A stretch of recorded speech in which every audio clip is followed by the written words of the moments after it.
Welcome to Emilak Online tutorial. Now let us see how we find the value of x in this exponential equation.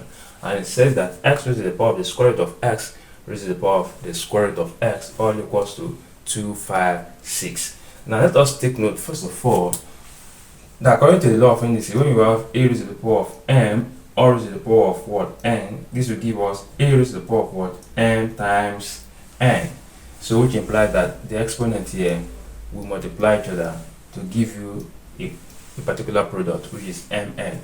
So let us multiply root x times root x will give us the square root of x raised to the power of 2, and the square root of x raised to the power of 2 will give us what? X, which means root x times root x will just give us x.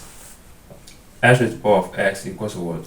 256. Now this implies that whatever base you have here should be the same thing as the exponent. Okay, if this is 2, definitely this one will be 2. If this one is 3, definitely this one will be what? 3.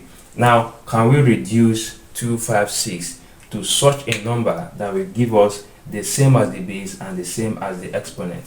Now here we have x raised to the power of, and such number is what?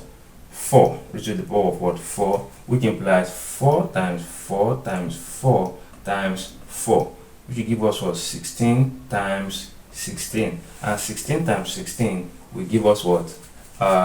254. So 256.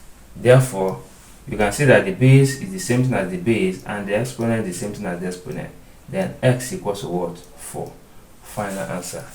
Thank you and God bless you.